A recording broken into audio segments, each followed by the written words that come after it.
anti-hiring thing is working out that well.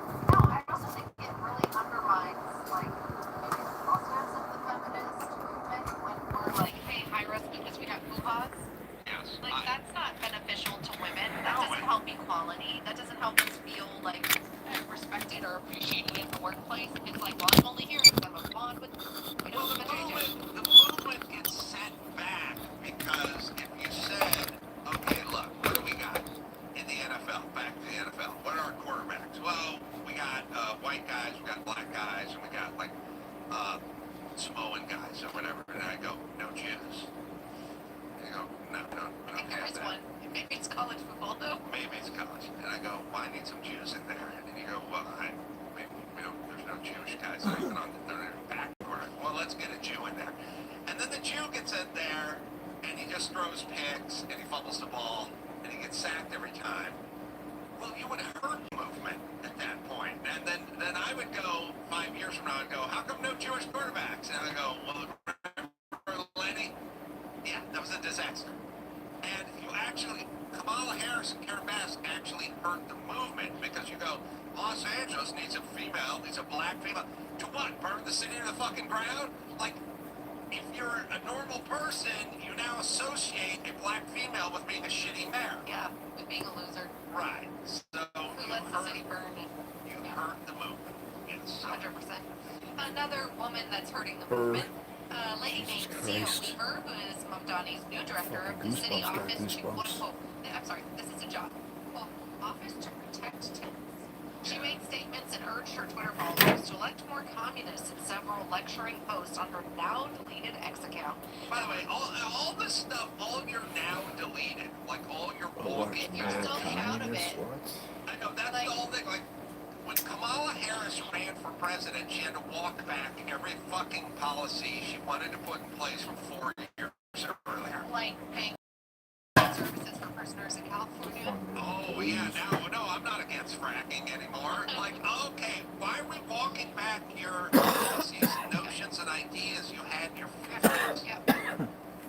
Why are you running away from your own ideas? This gal is a little younger than that. She said that we need the government should seize private property back in June 13th, 2018, and her doubled down on that in a mini manifesto that she posted in August of 2019. She has videos dating back as late as 2017, but as recently as like 2024. Here's a brief clip of her ranting about some of her communist beliefs. I think the reality is that for centuries we've really treated property as an individual as good and we are going to transitioning to treating it as a collective good and towards a model of shared equity will require that we think about it differently, and it will mean that families, especially white families, but some POC families who are homeowners as well, are going to have a different relationship to property than the one that we currently have.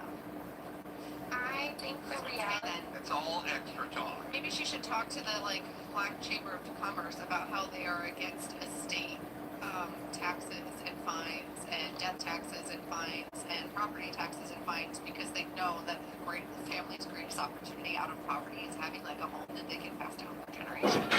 Also, it's not your money. It's not your money. They think it's their money. That's the scary part. And then the other thing is anytime someone wants me to reimagine anything, I'm out.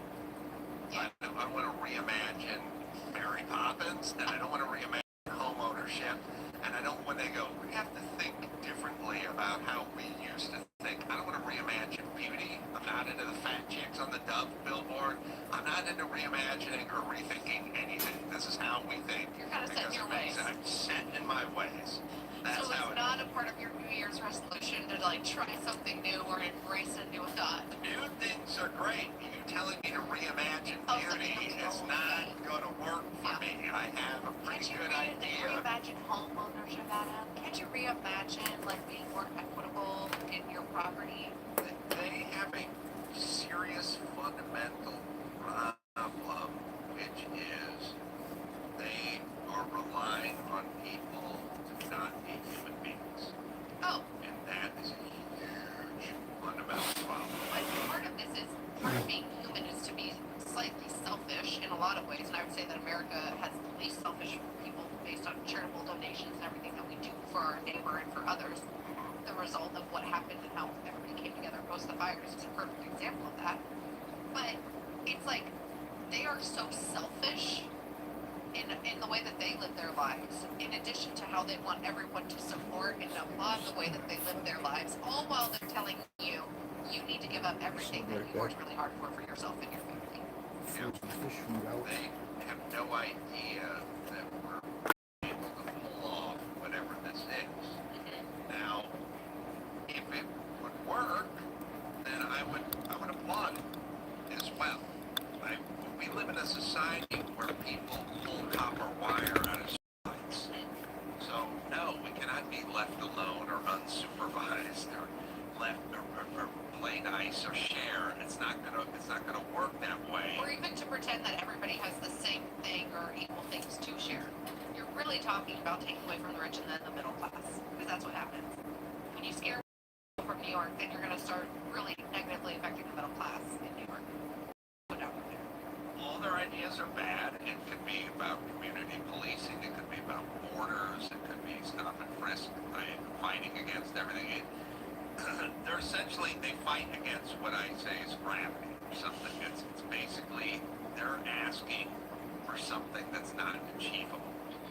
And they live in some sort of utopian, sort of fantasy world where if we took every black citizen and gave them $1 million, the black community would be uplifted or something. It's like, no, it would not work at all. It would, and most of them, half of them would OD within a week. Like, none of your ideas will ever work. All the, show compassion for the homeless, bring them into our homes, have judgment-free injection zones where they can inject themselves cleanly, with cleanliness. None of your ideas ever work because they can't, because they're being applied to human beings, and human nature is not. And not only is it not bad, it's a lot more years ago. We may have been able to pull off some of these ideas, God-fearing, family-oriented, Yeah. and believe. You mean when the family church was still involved in everyday life compared to now? If you took one, let's just put it to you this way. 150 years ago, you go 6 out of every 10 Americans sort of understands the 10 Commandments and sort of lives by it. Okay, then you go, all right, then that is a world where we can pull off something because these people go by the 10 Commandments. If you're living in a world now where 0.7 Americans go by the 10 Commandments, then no, we can't do this.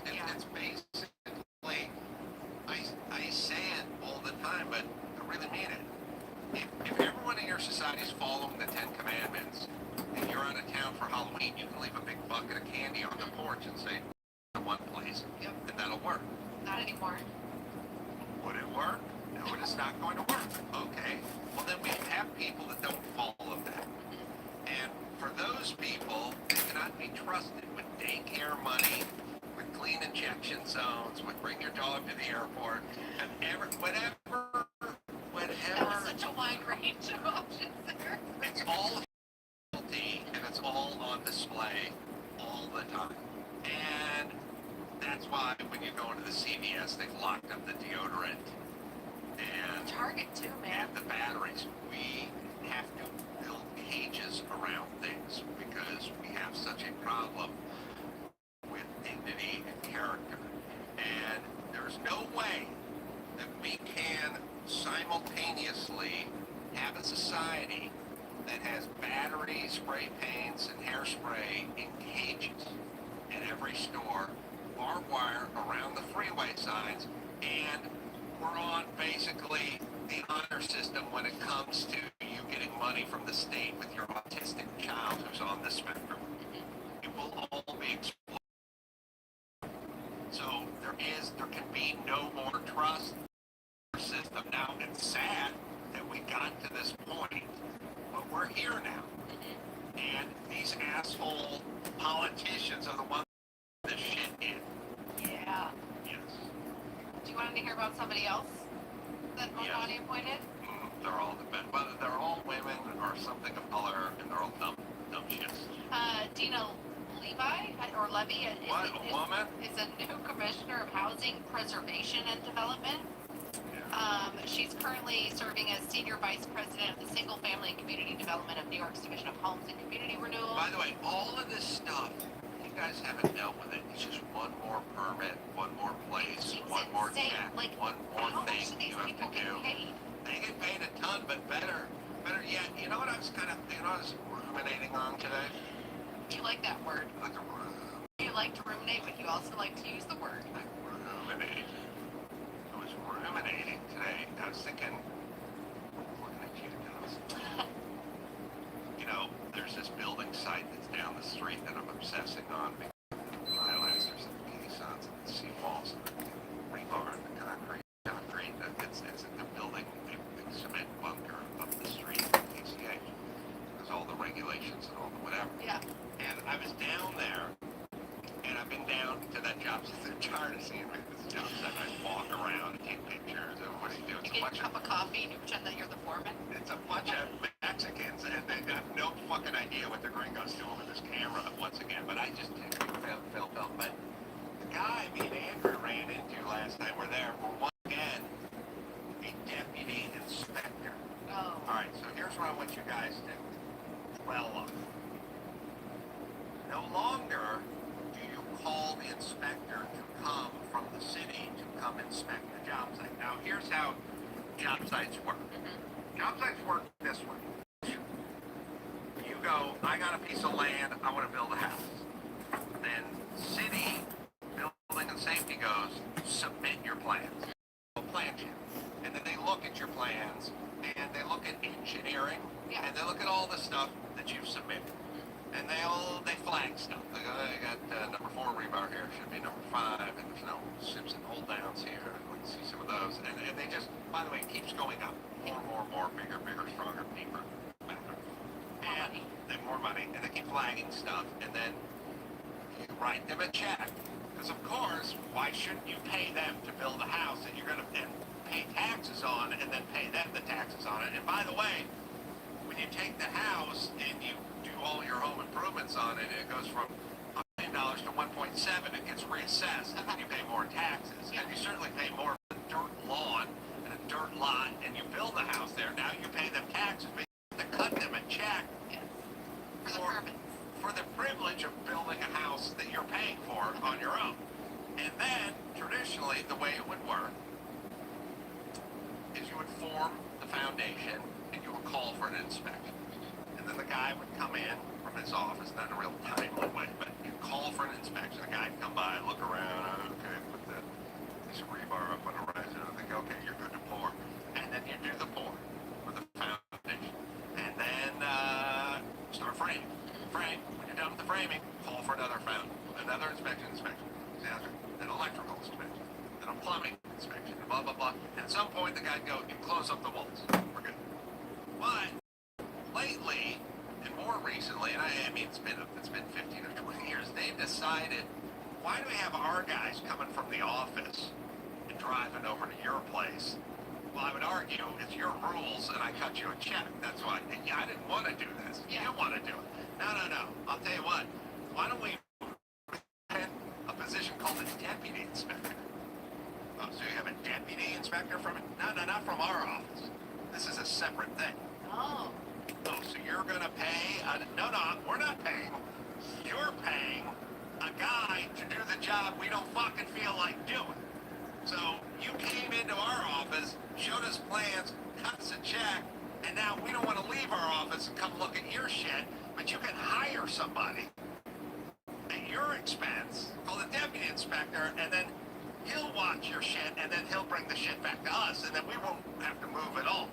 Oh my goodness. So I've been on this job more than once on PCH, and I see the deputy inspector, and these fucking guys they're not getting minimum wage. They're engineers with a history, a background, and all they do is stand there and watch. They want to make sure they can certify whatever this thing is. These guys stand on this job site all fucking day and get paid the king's ransom, and you pay them. So whoever's doing all the caissons and all the seawalls now has to also pay the deputy inspector. But here's what I was thinking. When it comes to your job site, and these guys are fanatical about inspections, meaning I have done more than one project where an inspector just pulled up on his own accord, got out of his car, walked onto the job site, into my house in one case, and onto another building in another case, and what's going on? And we're like, who are you? I'm a building inspector. Yeah. What is who's in charge here? And you go, who's the homeowner? I go, I don't know. Yeah. You have a permit for this? No. You don't have a permit for what's going on here? Well, we're just fixing the drywall. Shut it down. Shut it down, right? You on that ladder, get down. You go home. Everyone goes home. And when you get your plans together and you get your permit and you get your whatever, you can come back and see me. Until then, there's nothing going on here. Now get out. You're standing in my house telling me shut it down. That's what they do. Deputy inspectors, building inspectors. And by the way, there is no sliding anything past them. There's no, well, we closed up the wall. Why I didn't inspect the electrical wiring? Well, take my word for it. No, take the drywall back off the wall. Okay. Oh, Lord. All right, but when it comes to Somali daycare centers, when it comes to Somali daycare centers, not nearly as stringent, right? Nope. No, that's nothing. When it comes to you, taxpayer, building your own home at your own expense, they are up your ass 24/7 nonstop. When it comes to overseeing COVID checks going to prisoners, not so much inspection going on. No. Notice that? No, and in New York, it's just, I mean, Yes. New York has been so unfriendly to the ability to build, which is why there's insane rents. So this lady who works over there, this is what Mom Donnie said about her. She's an experienced and fearless housing And everyone's leader. fearless and everyone's a hero. Like, is everybody, why do you have to be fearless if you're in housing? How about you do your fucking job, Like, bitch? I would say, like, fearless is a description I'd have for, SEAL Team 6. Not a lady that works at an office in City Hall. Okay. Anyway, and he says that he knows that she will fight to protect tenants and Everybody's fighting, everyone's a hero, and everyone's fearless. and That's tackle their job. the housing crisis head on. Right. The housing crisis is there's not enough inventory because you guys made it way too expensive to build. So Yep. if you'd like to address that, we Yep. can address the housing crisis. The That would be housing- accepting of the free market, capitalism working, and reduction of government, which he does not want to do. Right. It Too is. easy. Right. Too easy. Adam. And it's their fault.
this has been by far and away the most requested topic of all time.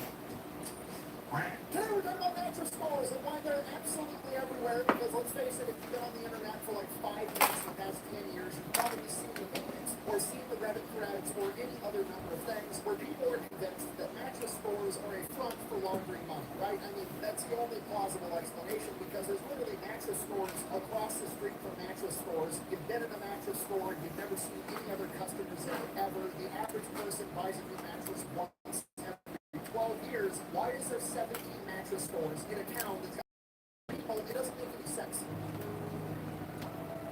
So after receiving thousands of comments to look into it, I have finally looked into it, and I have come to the conclusion it absolutely is not money laundering, but they're definitely up to something. And to be honest with you, it's kind of genius, and we're going to get into it right after word from our sponsor. Joe, go ahead. Show me your Christmas presents.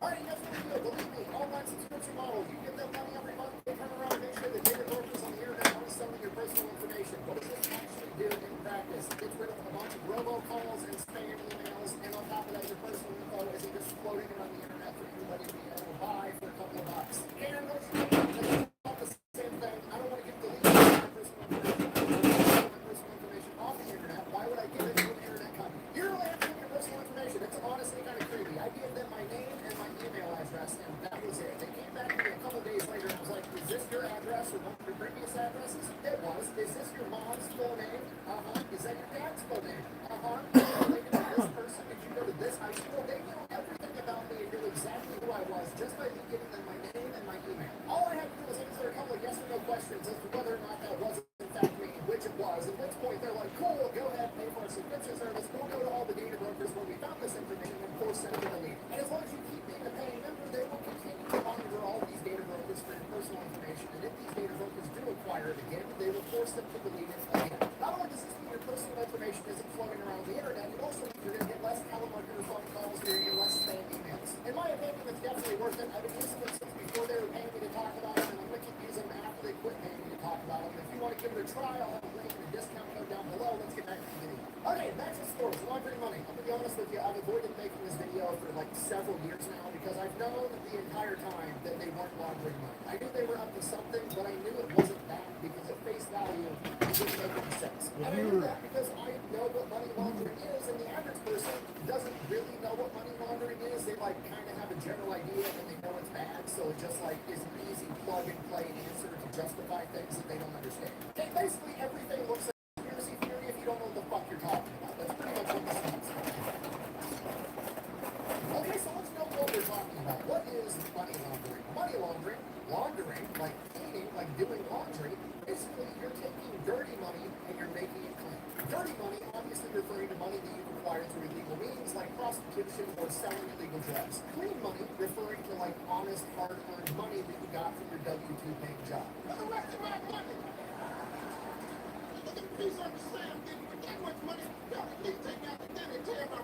So simply put, money laundering is just basically taking money that you've acquired through illegal means and making it appear as though you earned it legally in the eyes of the government. Why is that important? Well, because hypothetically speaking, let's say that you're a drug dealer and you make $10 million a year selling illegal drugs. You now have $10 million in cash and you can't really do anything with it. You can't put it in the bank. You can't go buy a house. You can't go buy that Ferrari or that Lamborghini you wanted, because the second you start spending millions of dollars a year, the IRS is going to pop up and be like, what? Where the fuck did you get all this money? You don't even have a job. And then they find out that you got it by slinging dope. They confiscate all your money. They throw your ass in prison. It's game over. So if you want to be able to spend all that dirty money, you got to clean it and pay taxes on it to make it appear as though you earned it honestly. And the way a lot of people have done that historically is they'll buy a laundromat or a car wash. They'll buy a business that has a very high volume of sales that isn't a very high dollar amount per sale, and then they can just artificially inflate the number of sales that they have. So for example, the TV show Breaking Bad, right? Walter White, the main character, he's dealing meth. He's making like $7 million a year. He needs to come up with a way to justify to the government how he made that money. So his wife buys a car wash, and then that car wash is how he claims that he earned all that income. And the car wash is a legit business. It's a real car wash. They're actually there. It has employees. They're washing cars, but this car wash only washes like say 20 cars a day, and he goes through and brings it up as though they washed 100 cars a day, and then to pay for those other 80 car washes, he uses his illegal drug money, and then he gets to tell the IRS, I washed 100 cars, here's how I came up with this money.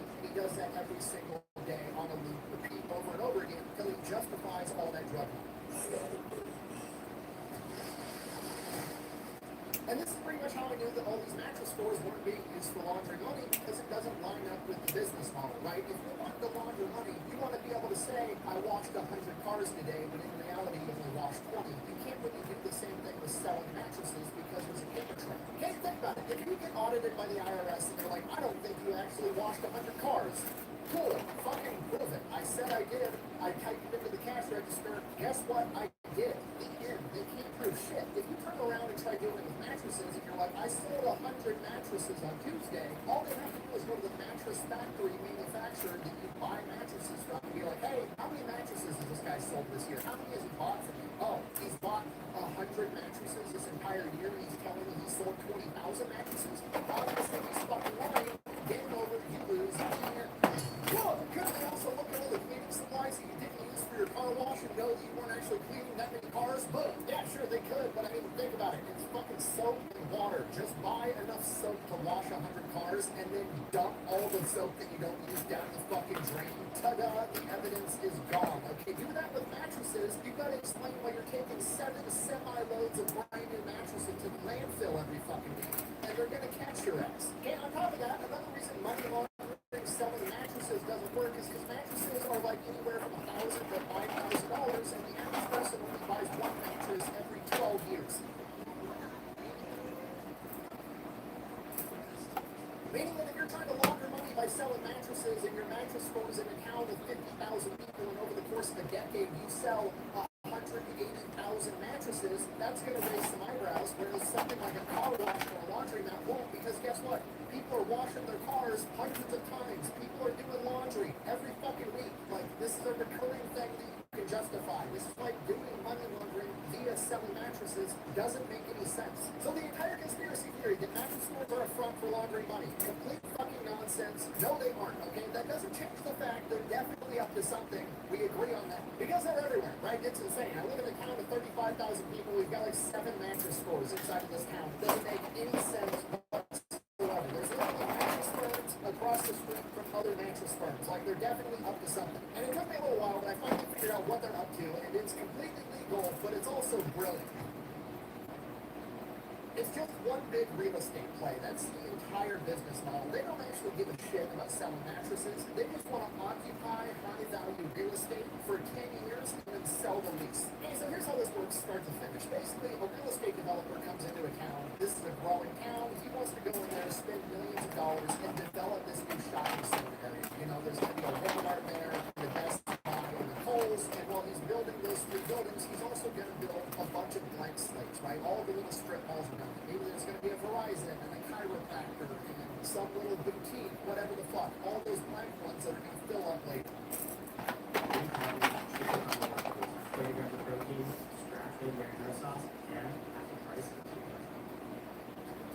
Skip the drama. Ask your provider for the Cologuard test or request online.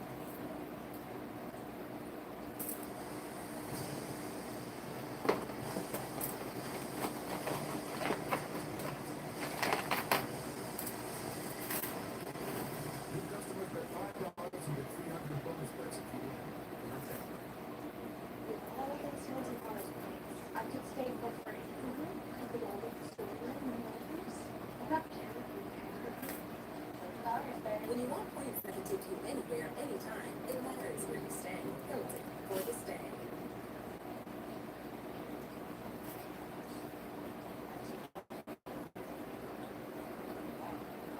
So a mattress company, like hypothetically, will go to this real estate developer and be like, hey, I run a mattress firm. We want to put a mattress firm inside this shopping center. We're willing to sign a 20 or 30-year lease right now that we will be there for the next 20 or 30 years. On top of that, we're a mattress store. I don't need much. I'm not like cooking food. I don't need extra ventilations for like oven hoods. I don't need anything fancy. I literally just need a big open room because I'm just going to set a bunch of one cash register, and I'm going to have one employee sitting there dicking off on their phone while they get 3 customers a day for the next 30 years. This to the land developer, and it's a guaranteed income for the next 20 to 30 years, so they're willing to give Mattress Firm a really good deal on this 20 to 30 year lease. And this is why you'll see a Mattress Firm across the street from another Mattress Firm, because if it's a big enough shopping facility, they'll occupy multiple spots, because again, they're not actually there trying to sell mattresses. They just want to hold that location as long as possible until the property value goes up. That's all they're trying to do. They're just trying to break even for like 5 to 10 years, right? And mattresses have anywhere from a 50 to 900% markup. So these mattress stores really only need to sell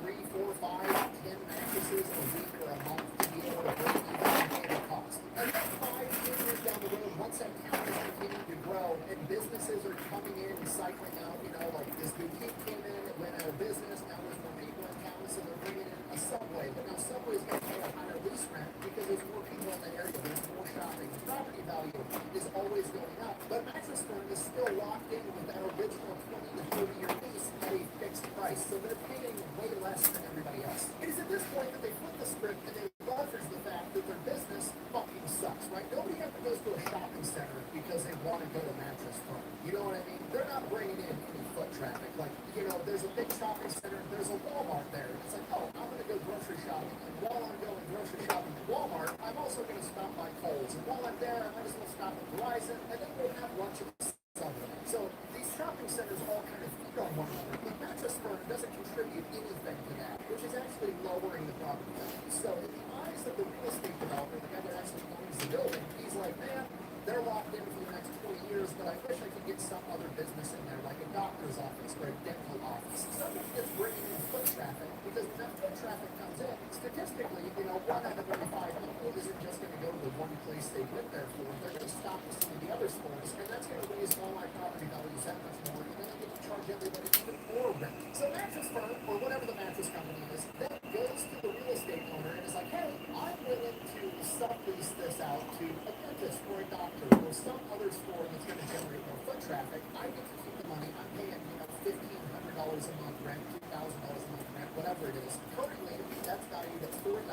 So I'm just going to pocket that $2,000, and then you're going to let me do that because you're also generating all this foot traffic. And you're going to make your money up on the rest of it. The other option is I'll just keep my mattress Firm here for 20 fucking years, and we can all suffer together. No, don't like that. At this point, pretty much one of two things happens. The real estate owner agrees to let the mattress company do this, either letting them sublease or selling the lease outright for this discounted rate because they know that they're going to make money off the property values of increased foot traffic. Option B, that's not enough for the real estate owner. They don't just want to make more money by increased foot traffic and increasing the rest of the value. They also want to be able to charge fair market value on rent of that location. So instead of letting the mattress company make a bunch of money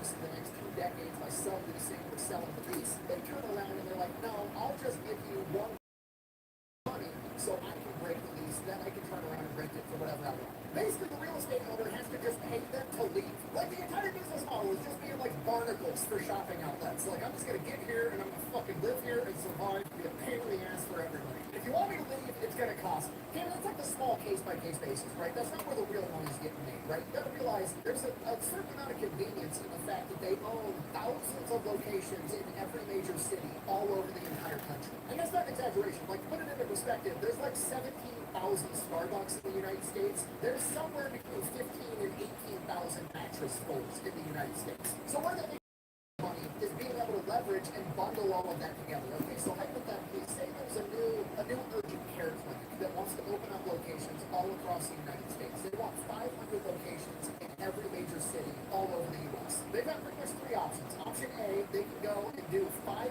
different leasing agreements with 500 different businesses all over the U.S. and it's going to take forever and be a fucking nightmare negotiating 500 times. And if that's the route they go down, they go in, they then have 500 different construction projects, right? Because all 500 different locations aren't going to be the same thing. They're taking over a frozen yogurt spot in this town, a Subway in this town, a dental office in this town. They've got to go in, re-gut everything, and build it from the ground up on the inside. Option B, they can build their own facilities brand new from the ground up, but that's an even worse option because now they have to go in and they have to deal with 50 different states that have 50 different laws. And then inside of those 50 different states, they've got to deal with 500 different cities that have their own municipal laws with different codes every single time. They have to get everything rezoned for the right zoning. Then they have to go build and construct it, and the entire thing is going to take Tennessee, they can go to this mattress company that's got retail locations in all 50 states and all the locations that they already want, and all their locations are, again, already gutted. It's just a big, empty fucking room. It's basically, they get to move right in, everything's already zoned, everything's up to city code. They get to wheel out the mattresses, wheel their shit in. If they need to build a little something, they just throw it up in there, and they can be up and going in a couple of months. And with these humongous deals where it's like hundreds of millions of dollars going into an investment, time is money, so they're willing to pay a humongous premium for the convenience that this mattress company is offering them. So mattress company makes a shit ton of money. And that's it. That's the business model. They're not laundering money. They're basically scalping retail real estate. That's essentially the entire business model. Imagine you're playing Monopoly, except every spot on the board has a fucking mattress firm. And if you want to put a hotel there, you've got to buy mattress firm. That's their plan. Exclusive. It's basically the retail version of a slumlord, right? That's what slumlords do. They go in, they buy up a bunch of single-family housing. They just try to break even on it for 10, 15 years. Once the housing market's gone through the roof, they then turn around and sell the houses. That's where they make all their money. Mattress firms doing the exact same thing with retail shopping locations. That's it. So, in conclusion, mystery is solved. Mattress companies, while they are absolutely everywhere, they're not up to something to fix. They're not doing anything illegal. They're not a front for laundering money from the cartels. They're quite literally just scalping retail real estate. Nick Busted, thanks for watching. The best way to support the channel is to go buy some merch, maybe drink some Echelon. All that's available over at thefatonelectrician.com. Clap, bang, out.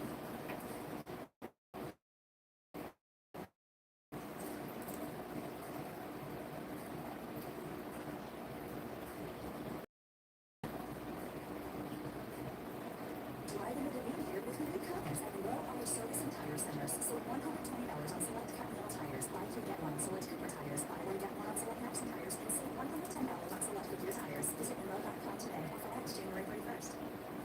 This is a L'Oreal Paris Everclear Glossing Shampoo, Conditioner, and 5-minute lamination mask. These components are truly incredible. This 3-step process looks like it looks so shiny, smooth, and healthy. Trust me, you guys need to try it out.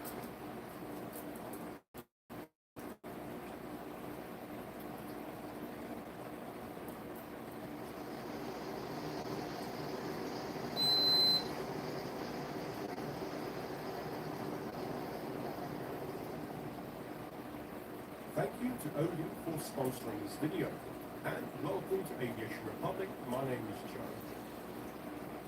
Dragon's story started back in late 1949 in a small Swedish town where a young engineer named Eric Pratt was staring at a seemingly impossible problem with nothing but pencil, paper, and a slide rule to solve it. News of the Bell X-1 supersonic flight had reached Sweden in 1947. For most of the world, it was a technological milestone, proof that humans could break the sound barrier and lift a top tail. For the small engineering team at Svenska Aeroplan, better known as Saab, it was something else entirely. It was an invitation. If supersonic flight was possible, then Sweden's next fighter would be supersonic. That decision was made almost immediately. But what was it? It was how to actually build one. The question is, why would Sweden, a country with a population less than 7 million people, need or want to build their own in-house supersonic aircraft? Well, it was because Sweden had a problem that few other countries faced. Sweden was at the time neutral and had been since 1814 after the Napoleonic Wars. And this neutrality meant Sweden couldn't rely on anyone else to defend her. They learned that lesson the hard way. Because 9 years earlier, in April 1940, German forces had seized Norway's Oslo airport. Within months, the American government had cut off deliveries of the 316 aircraft Sweden had ordered, worried they may end up in German hands. Only 62 ever arrived. The rest vanished into American inventory. Sweden were forced to buy whatever other countries were willing to sell. But the only ones willing to sell were Italy. But obsolete Fiat biplanes and Reggiani fighters that were at least current generation were not enough. It was desperation procurement. But in 1940, Sweden had no choice. At the stroke of a pen, Germany's invasion of Oslo had become Sweden's Pearl Harbor. This was a clear demonstration that in the World War, a neutral country could only depend on their own domestic aircraft industry, otherwise they run the risk of being defeated in defenses.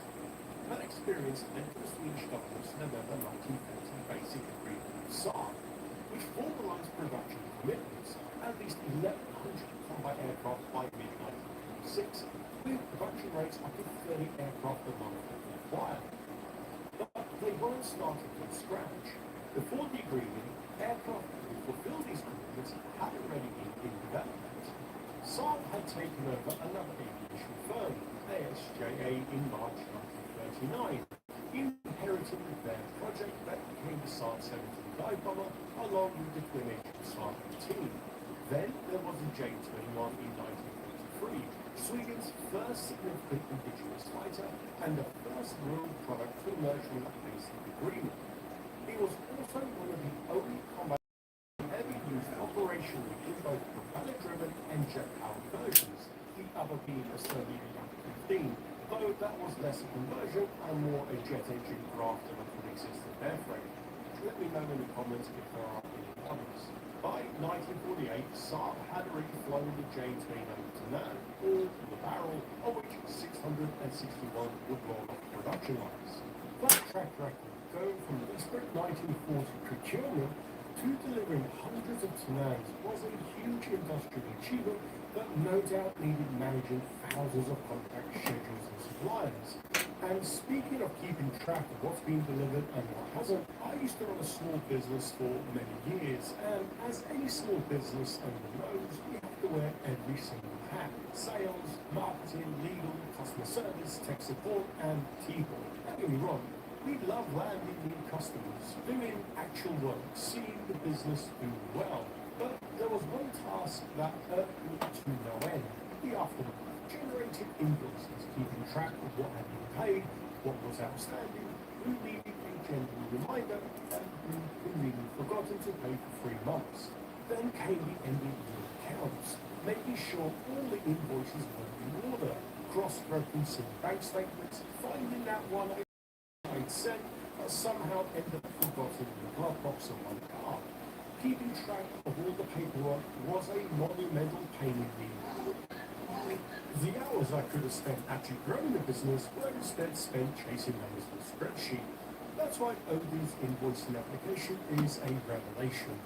Creating an invoice that used to take me 10 minutes of faffing about with templates now can be done in seconds. You simply identify the customer, add their products or services, specify quantities, price, set the payment terms and due date, and hit send. Done. The invoice goes out by email, and you can keep track of everything in one place in the chatter, where you can also log notes and schedule activities. Better yet, your customers can pay online through the portal using whatever method they prefer: Stripe, PayPal, whatever works for them. No more waiting for checks in the post or wondering if the bank transfer went through. And here's the clever bit: you can connect your bank account and automate the whole follow-up process. Clear payment statuses, due dates, reminders, all sorted without lifting a finger. But wait, there's more. The most splendid. Odin's first app is free for life. So if you'd rather spend time building your business rather than building mountains of paperwork, click the link in the description and give Odin's invoicing app a try. Thank you to Odin for sponsoring this video. Right, back to Saab's and Eric Bratt's supersonic problem. So come 1949, Sweden knew how to build capable fighters. Now they just had to build a supersonic one, and quickly. Because across the Baltic Sea, within easy reach, sat an adversary that had just acquired nuclear weapons. And it would only be a matter of time before their squadrons of Tupolev Tu-4 bombers could carry the bomb to Western targets. Finland on the eastern border wasn't much of a buffer. They'd been forced into constrained neutrality after the Winter War, walking a fine line to keep the Soviets happy while staying technically independent. That border with the Reds was close, too close for comfort. It didn't help that Norway's NATO membership complicated Sweden's eastern border, putting them squarely in the path of any Soviet bomber heading for Norwegian targets or using their airspace as a corridor to the Atlantic. It was feared that in the time it took to brew a pot of coffee, the skies above Sweden would be darkened by hundreds of Soviet bombers. The Swedish response was pragmatic. If we can't join allies, we'll defend our neutrality by making violations expensive. Sure, fighters couldn't stop nuclear missiles, 1949, nuclear weapons were expected to be delivered by bombers that had to fly to their targets. Unfortunately for Sweden, the geography put them directly in the path of any Soviet bomber route in the west. But Sweden wasn't going to give Moscow a free corridor through their airspace. Every Soviet aircraft crossing Swedish territory was going to have to fight for every mile. To make that flight costly enough, and maybe they'd think twice about violating Swedish neutrality in the first place. And to do this, what Sweden needed was something that could climb hard and fast to catch anything the Soviets sent and potentially bring it down. With this in mind, in September 1949, the Swedish Air Board released Project 1200 that laid out the requirement for their next interceptor. By October, Saab received the full contract. The specifications were brutal. One mission, bring down Soviet bombers. The aircraft needed rapid interception capability, which means a climb rate fast enough to reach high-flying intruders before they entered Swedish airspace, and they had to intercept them day or night, regardless of conditions. In time, the definitive J-35 would have a climb rate of almost 40,000 feet per minute. To put that into perspective, a combat Monday Soviet MiG-21 hit 46,000 feet per minute, and only one European interceptor could outfly the Swedes, the English Electric Lightning at 50,000 feet per minute. Draken could and would hold their own in very fast time. It would also be single engine, not because Sweden wanted to save money, but because a twin-engine interceptor would be heavier and slower climbing.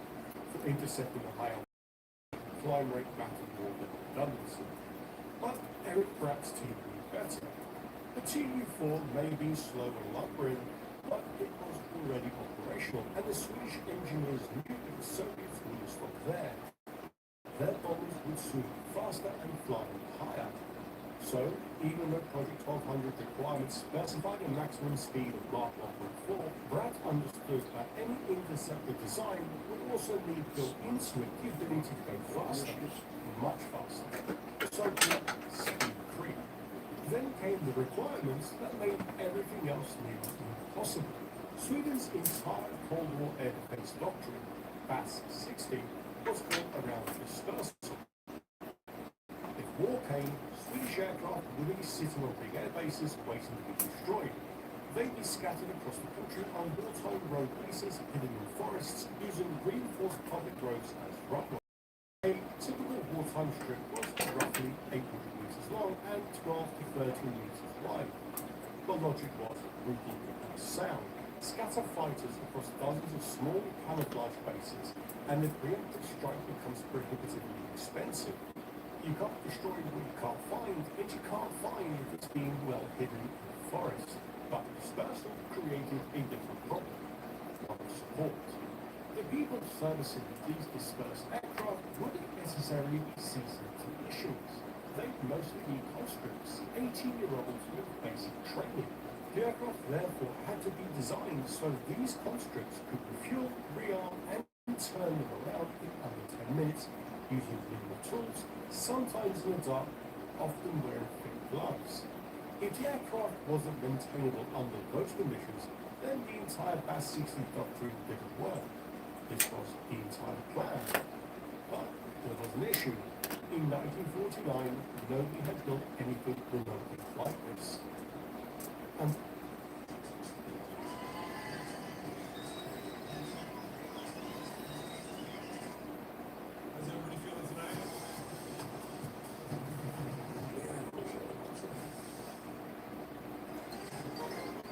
Get your brightest smile for 12 months with just one kit of Crest Pink White Strips. Smile for a year? Yes, this smile for a whole year. Wow. Get your brightest smile with Crest Pink White Strips. Take on new roads with renewed confidence at Mr. Tire Auto Service Centers. Get $20 off on the Valve full synthetic oil change and get a free confident performance review to prep your vehicle for winter driving. Visit MrTire.com today. Offer ends January 31st. problem 33-year-old Eric Bratt was pondering when he was handed Project 1200. So, who was this engineer on which Sweden was gambling its future?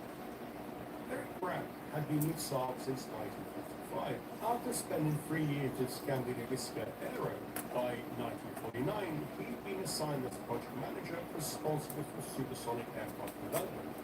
But he was told not to worry, the position was temporary, just until somebody more experienced could be found. However, there was a slight complication.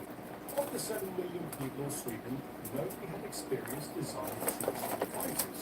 What are the odds? As Brett himself later noted, there simply weren't any supersonics around, apart from the experimental LX-1. To nobody's surprise, no one with more experience showed up. Congratulations, Brett. The job's yours. But Brett was no rookie. He had earned his engineering degree from the Royal Institute of Technology in Stockholm in 1942, the country's most prestigious university for engineering. But his education wasn't confined to the classroom. He had already earned his pilot's license in 1937 at the age of 21. He trained as a reserve pilot in the Swedish Air Force between 1940 and 1952, one of the Silver Wings, the name given to reservists. He understood aircraft from both sides, the cockpit and the drawing board. That combination, pilot and engineer, would prove essential. Brett knew what pilots needed and what ground crews could manage under bad 60 conditions. The core team started small, just 12 engineers in late 1949. But by the time Draken reached production, more than 500 engineers and technicians would be working on the program at Saab's facility in Linköping. Their task was simple to state and almost impossible to execute. However, Brett's team worked unlike the American Operation Paperclip, which had taken hundreds of German scientists, or the Soviets who grabbed whomever they could. Sweden found themselves with just a handful of German engineers. 3 of them, Klaus Ospetic, Siegfried Erdmann, and Hermann Berbohm, were ex-Peenemünde and Smith aerodynamicists who had been through various Allied hands before ending up. These men undoubtedly helped design Draken, teaching the Swedes how to think about supersonic flight. They brought test methodologies and hard-won lessons from a decade of German research that would have taken the Swedish years to rediscover on their own. Sweden was building Draken alone, but they weren't starting from zero. One of the first problems they had to solve was with geometry. Swept, delta, variable geometry, what shape would it take? They soon learned they were caught in a catch-22 situation. Low-speed handling for motorway strips and high supersonic performance are a trade-off. Swept wings like those on the F-86 Sabre or the MiG-15 work well around Mach 0.8 with handling and reasonable landing characteristics. But speeds past Mach 1.4 or 1.5, wave drag became a serious problem, one that would challenge every supersonic fighter program in the 1950s. Swept wings could only get you to supersonic speeds efficiently, so they turned to pure delta wings. Deltas keep drag low at high speed and stay structurally efficient, ideal for pushing well beyond Mach 1.4. But, and there's always a but, a pure delta wing doesn't generate much lift at speed unless the aircraft flies at a very high angle of attack, relying on powerful leading-edge vortices. The aircraft has to pitch its nose way up, sometimes 15 or even 20 degrees. When it does, the airflow separates from the sharp leading edge and rolls into 2 tight vortices running along the top of the wing, creating a low pressure that sucks the aircraft upwards. This is why pure delta fighters like the Mirage 3 come in nose high, looking like they're trying to sit back on their tails. They're riding those vortices all the way down to the tarmac. It works, but it comes at a high approach speed and long landing distances. Given the knowledge at the time, a pure delta couldn't have operated from Sweden's wartime motorway strips. By late 1949, Project 1200 design studies were piling up. Some with swept wings, some with pure deltas, some with tail services, some without. All manner of variations in between, and nothing worked. Swept wings hit a wall at high Mach numbers, pure deltas couldn't land short enough, the requirements seemed massive. You can optimize for one, but you'll pay for it in the other. The team couldn't settle on anything because nothing seemed to satisfy all the requirements simultaneously. But they had to find a solution because if they failed, then Sweden's interceptor program died. The Swedish Air Force would be stopped flying upgraded commands, while Soviet bombers got faster and more capable. The Americans weren't likely to be sending any upcoming supersonic fighters to neutral countries, and as for the British, well, the likelihood was still many years away from service. Then an idea was proposed, one so radical that many doubted it would even work. If the swept wing could do one job and the Delta could do the other, then why not do both?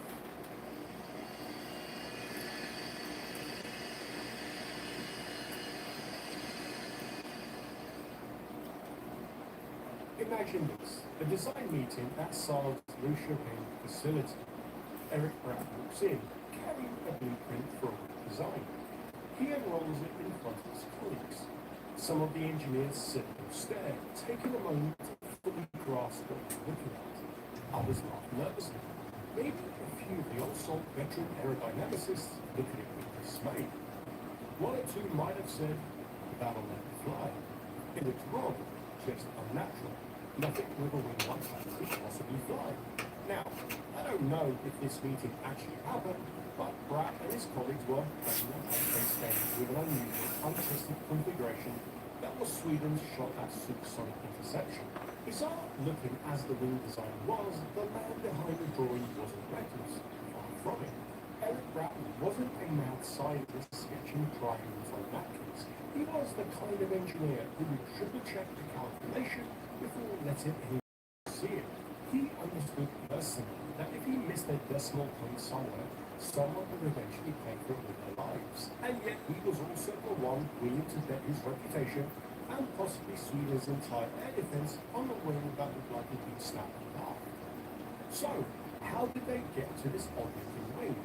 By November 1949, Pratt's team had been examining every option they could think of. They started with the plane Delta.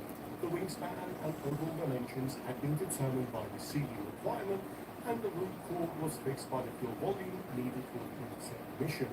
But after much study, they calculated that a pure Delta sized for fuel volume and high altitude flight had far more wing area than necessary for transonic and supersonic performance.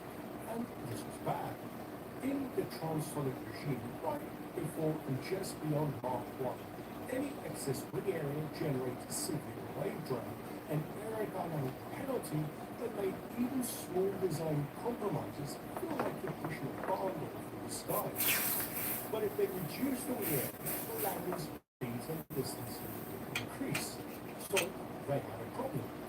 They needed a thick enough wing to hold fuel and landing gear, which not to reduce too much area, destroying their transonic and supersonic performance, yet the small area they wanted for high-speed flight would make the airplane unforgiving on approach. Standard Delta logic said, pick a compromise and live with it. But Pratt's team asked a different question. What if we didn't compromise? The answer, keep the wing thick and deep where you need the volume, near the fuselage, but reduce the unnecessary area further out. A sharp crank in the leading edge was the cleanest way to do exactly that. A sharp swept inner section for high-speed performance and a less aggressive outer section for low-speed lifting control, perfect for landing on short, fast roads. This clever combination also had the benefits of the area wing, which was normally seen on specially shaped fuselages like that on the B-58 Hustler or the F-102 without needing the fuselage to be narrowed into a Coke shape or adding extra bumps and lumps. But the real magic was in the specifics on how the wing actually worked. So brace yourselves, the next section is absolutely cracking. So, the Draken's 80-degree swept back inner wing behaved aerodynamically like a razor-thin wing, far thinner than it actually was. This allowed the aircraft to reach and maintain supersonic speeds without suffering the massive drag penalties a thick wing would normally impose. This was all thanks to the long chord relative to its thickness. By keeping the thickness to chord ratio low, the inner wing performed like a thin wing at high speed, yet retained a physically deep root to house fuel, landing gear, and avionics, all the volume the aircraft needed without paying the usual drag penalty. priority. Every component was strategically tucked behind something else. The engine behind the pilot, the fuel tanks, and main landing gear behind the intakes. The wing essentially became part of the fuselage, a blended wing body decades before the term became common. So that's high-speed flight and internal volume sorted. But what about low speed and coming to land short strips? Well, at low speeds, the outer panels behave like a conventional, moderately swept wing. But the real magic came from the 80-degree inboard leading edge. Anytime Draken pitched nose up, whether in a hard turn or flaring for landing, the inner wing would begin to generate a pair of vortices. These spinning tunnels of air would stay tight and coherent as they swept across the crank and the dogtooth and out over the outer panels all the way to the wingtips. By keeping airflow firmly attached, the vortices generated a huge amount of extra lift. With that extra lift, let Draken fly slowly, nose high, while remaining fully controllable. It's not surprising this is called the leading edge vortex lift principle, or in Saab's documentation, simply called double delta vortex lift.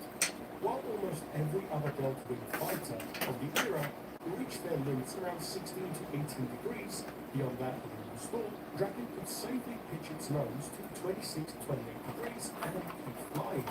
As the angle of attack increased, the vortex suction moved forward, moving the center of pressure with it and giving natural pitch stability all the way to the stall limit. In effect, the aircraft gained nearly 10 extra degrees of free lift purely from the shape of its double delta wing. The payoff was enormous. Pilots could make slow, controlled approaches to short strips with landing rolls of around 800 meters in the early Draken, but much less when using the drag chute and lift dumps. It was like having built-in leading-edge flaps, but without any moving parts. The wing did all the work. On the drawing board, it solved everything. High supersonic from the inner wing, slow-speed handling from the outer wing, all the internal volume and strength they needed. Two deltas, one wing, no horizontal tail.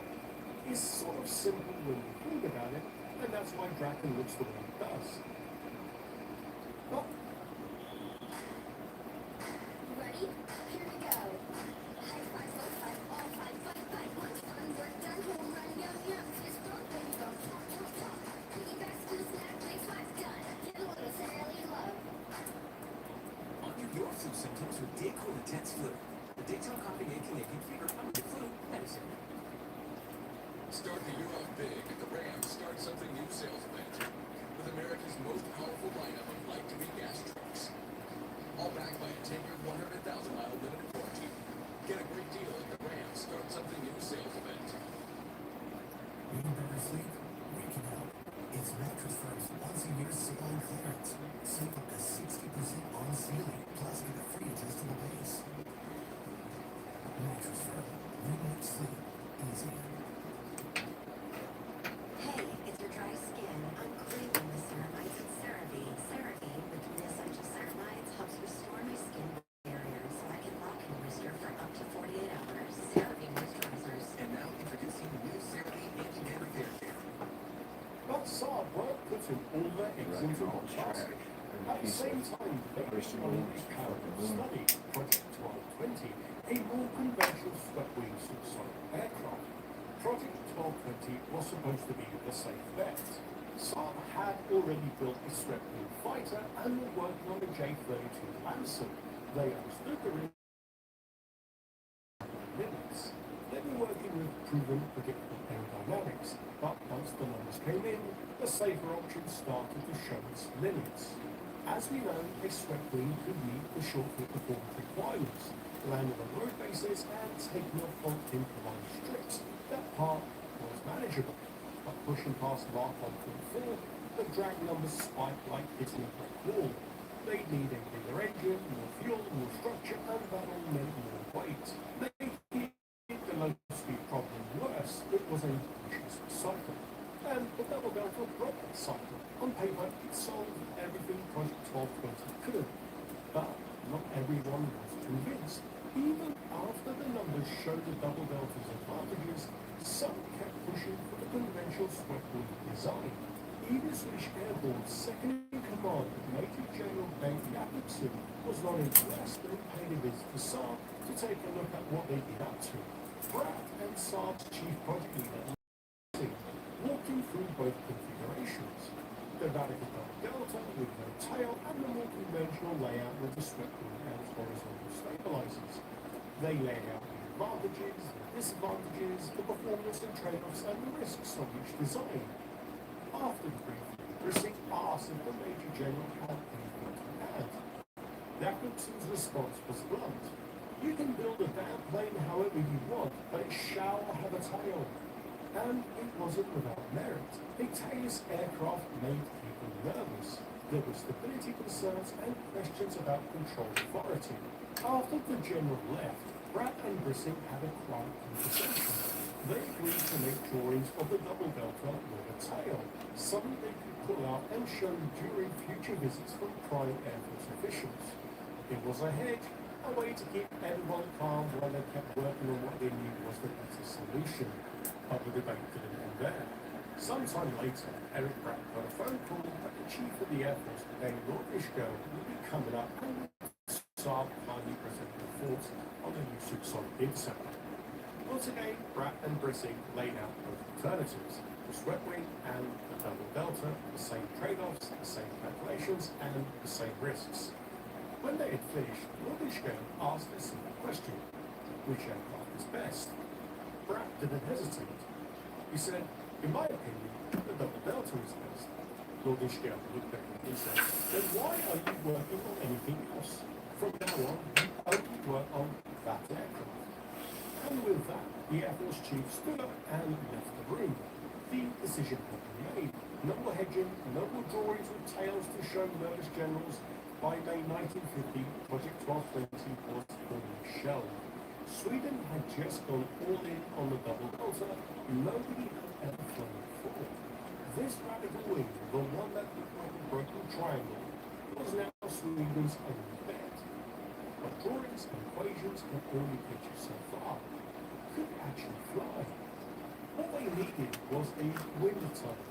The problem was that Sweden had exactly one supersonic wind tunnel in 1950, which sounds impressive until you realize you can only test 1 in 50 scale models, tiny replicas that you could fit on the out. That might sound sufficient, except for one problem. At that scale, you can't capture what actually happens in a transonic region. This is the messy zone between subsonic and supersonic flight, where shock waves form, interact, and do generally unpredictable things. To really understand what's going on, you need large-scale testing to see how those shock waves behave. Sweden just didn't have that capability, so they built one. Saab, with government backing, constructed their own transonic wind tunnel at Linköping, but even that wasn't. The team needed confirmation from multiple facilities running different tests to be certain the maths wasn't lying to them. They asked the National Aeronautical Research Establishment and the Royal Institute of Technology in Stockholm to check their homework. They even sent models across the Atlantic to NASA's wind tunnels at Langley and Ames. The data came back in big, thick reports, pages filled with pressure distributions, flow separations, drag coefficients at various Mach numbers, all undoubtedly fascinating stuff. But just to be sure the numbers added up, Saab's engineers fed equations into the company's in-house computers and the government-owned BESC machine in Stockholm, one of the fastest computers in the world in the early 50s. BESC? Now this is an interesting machine. BESC was a vacuum tube monster that filled an entire room and consumed enough electricity to heat a small tower. And with all that power, it could churn through aerodynamic calculations, structural loads, and performance predictions at speeds that seemed miraculous compared to the sky rules and electromechanical computers that had been used to design prior to the B-29. The output came on punch cards.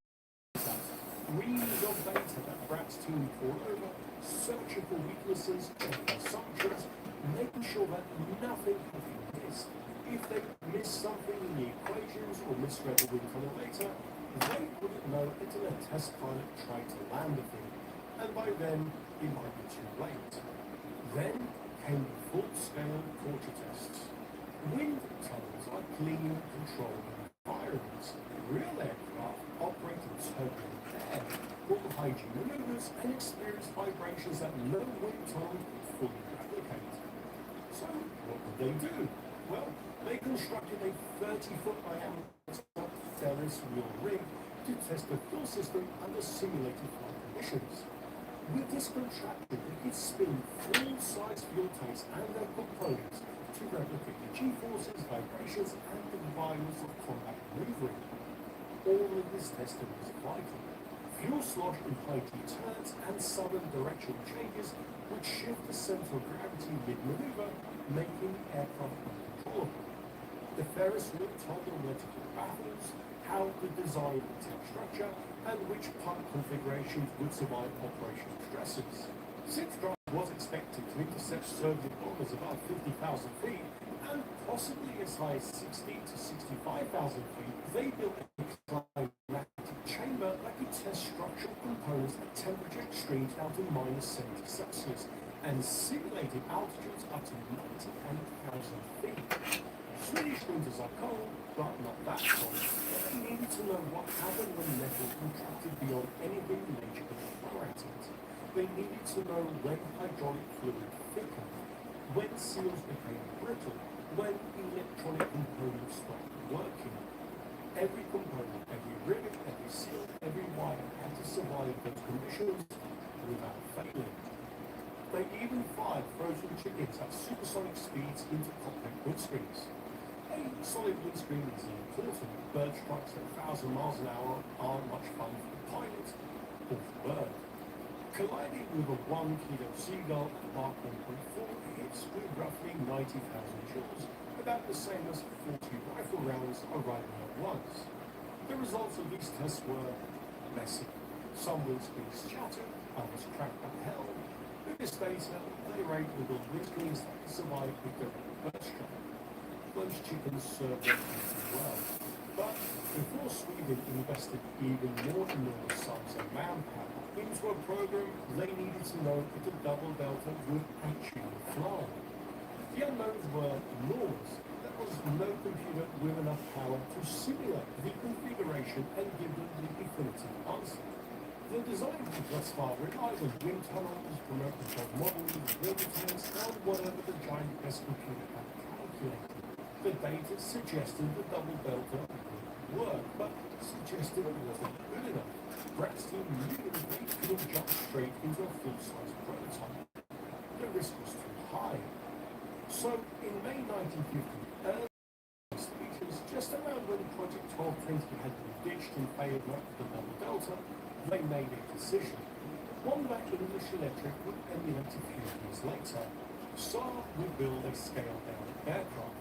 The Dragon would be a flying laboratory. Its sole purpose was to prove that a double delta wing aircraft could fly on to fly well. Today, The earlier, radical wing concept was about to face its first real posted on test. Facebook, If it high failed, school Sweden group, would have its and asked intercept. about this kid that If in it fact failed, disappeared. there was no plan B. His last name was 20 Belter. months. That's how long Saab gave Aaron themselves to Belter. a scaled-down machine, Saab 210, big He was name not, his dad was a Dragon state trooper. from rubber stamp to first flight. Saab had to move fast. The last time I because they seen him, had the luxury of he was time. Soviet bomber to 15. Still, Somehow took a every guy, Boeing was able to test drive a car at a Dodge dealership. only be defended by While he was test driving it, made copies of the keys someplace, and then went back that night and took the car out. Instead of reading it. Next. In 1951, the S-100 Super Sabre, America's first true supersonic fighter, was still on the drawing, and the British Electric Lightning wouldn't fly as the P-1 until 1954. His dad was a I state trooper. He say kind of this got so out to of appreciate the trouble. scale of the challenge Eric Bragg and his team of about 50 engineers were facing. This was an all-hands-to-the-pumps project with many people who was other work because the tracking was now the highest priority in the building. The construction itself followed conventional stress-skin principles, Seventh grade. over internal frames, I got with the suspended fuselage and in the wing same built as one at the end of the year. Beyond the wing itself, He got suspended 3 days before school started at the beginning of the year. These were two oval-shaped guns, separated in the middle by a 3 days single after school. nut in the form of a pyramid that was later changed to a chisel shape. Some of the details got created out of necessity. They borrowed an ejection seat from an old J21, which ended up dictating the entire cockpit layout. The canopy was detachable, full of handle, and the whole thing would blow off if the pilot needed to get out of a hurry. Whilst researching this story, I had to translate a lot of documents from the original. And for some reason, the word catapult stall, which literally translates to catapult seat, made me laugh out loud. It sounds like something from a medieval siege weapon. Sherman Ultra Soft Smooth Tear is a 10 out of 10. Definitely recommend. Drive into the new year with good confidence at Easter Tire Auto Service Centers. Save $120 on select Continental tires. Buy 3 get 1 on select Cooper tires. Buy 1 get 1 on select Harrison tires. And save $110 on select Goodyear tires. Visit MrTire.com today. Offer ends January 31st. Drive into the new year with good confidence at Monroe Auto Service and Tire Centers. Save $120 on select Continental tires. Buy 3 get 1 on select Cooper tires. Buy 1 get 1 on select Maxxon tires. And save $110 on select Goodyear tires. Visit Monroe.com today. Offer ends January 31st. The landing gear was only partially trustable with no doors and no complex mechanisms. Hydraulics pulled it up, gravity dropped it back down, elegantly simple and perfectly adequate for what was essentially a flying test rig. For the engine, Saab chose the Armstrong Siddeley Adder, a British turbojet that squeezed out all of 1,050 pounds of thrust at sea level, which is engineer speak for just enough to get it into the air. But that was precisely the point. The Dragon wasn't meant to break speed records or reach anywhere near supersonic speeds. It just needed enough thrust to get it to shoot to around 370 miles an hour. It was meant to prove that a double delta wing could handle low-speed flight without becoming uncontrollable, and for that mission, the modest Adder was adequate. And the Dragon was a large machine, just over 6 meters long from nose to tail, and a wingspan of 4.8 meters, half the length and width of the future J-35. The little aircraft could fit comfortably inside a typical suburban American two-car garage. One particularly clever addition was a trim tank system. Since nobody knew exactly where the center of pressure would end up across the flight envelope, they installed 2 tanks, one full filled with a water glycol mixture. If the Dragon started behaving oddly at a certain speed or angle of attack, the pilot would pump the liquid between the tanks in flight, shifting the aircraft's center of gravity on command, literally move the aircraft's balance point and see for help. The system was later replaced with swappable weights that could be changed on the ground.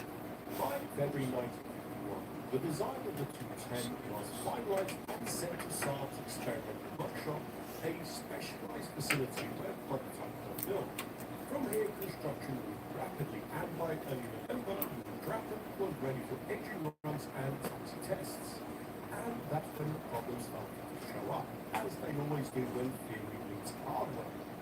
During initial ground testing, the control circuits, hydraulic actuators that move the elements, began vibrating violently at certain engine speeds. This hadn't happened during bench tests running off an external hydraulic pump, which baffled everyone until someone realized what was different. The external pump's long connecting hose had been damaged with pressure spikes and lines. Remove that hose, connect everything internally using shorter lines, and suddenly the servos were shaking themselves apart. The solution?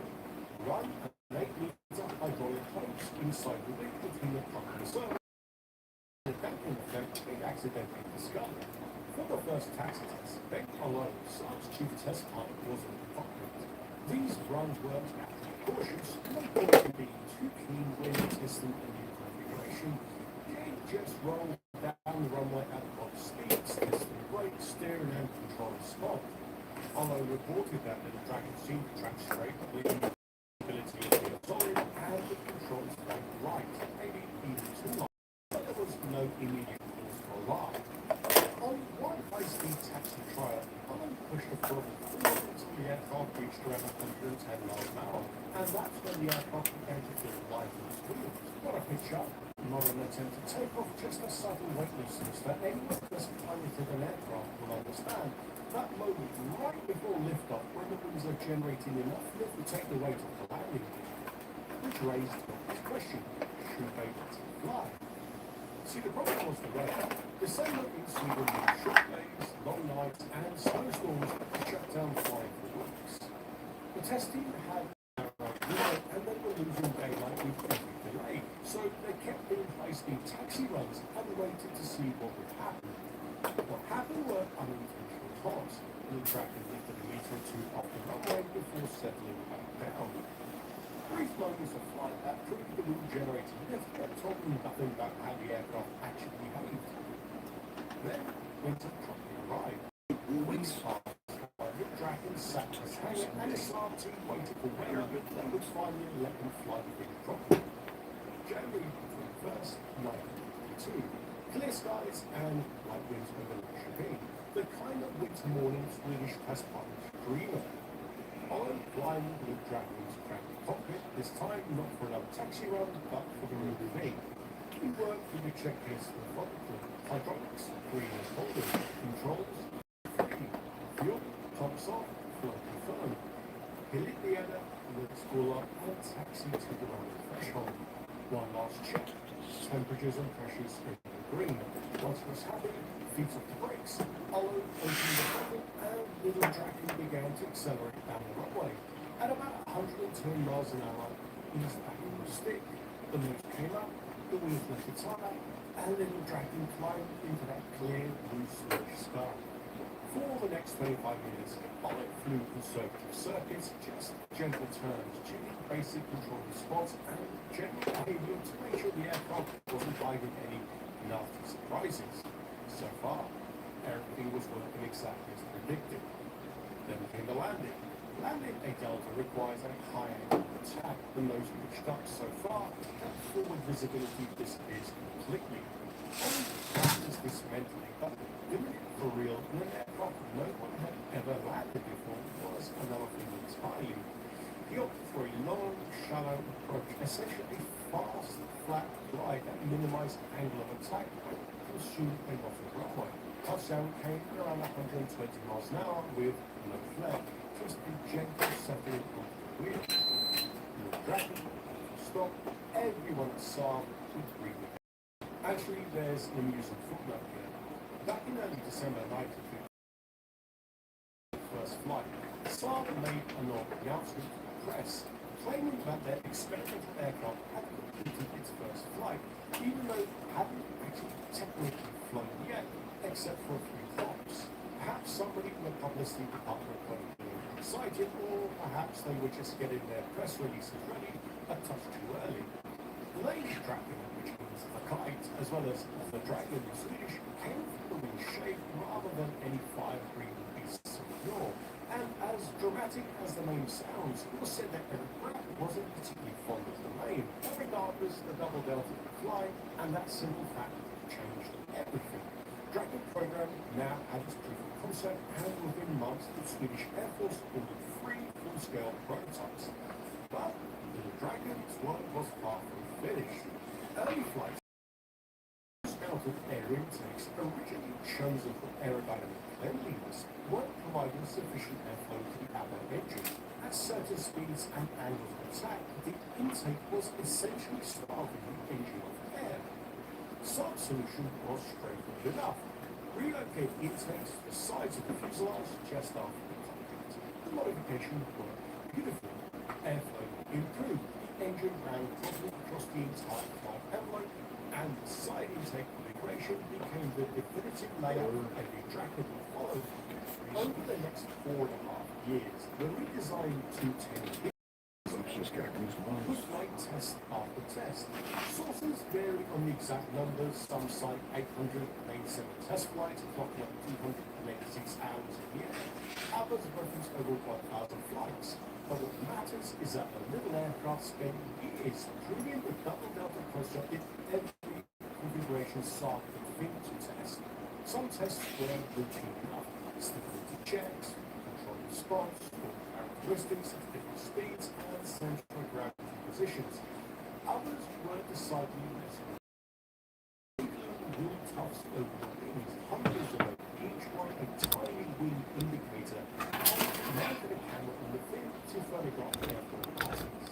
They can identify specific profiles while narrating observations to a tape recorder, calling out speeds, attitudes, and such like, dictating as much detail as possible from the engineers back on the ground. When they even tested adding a horizontal stabilizer.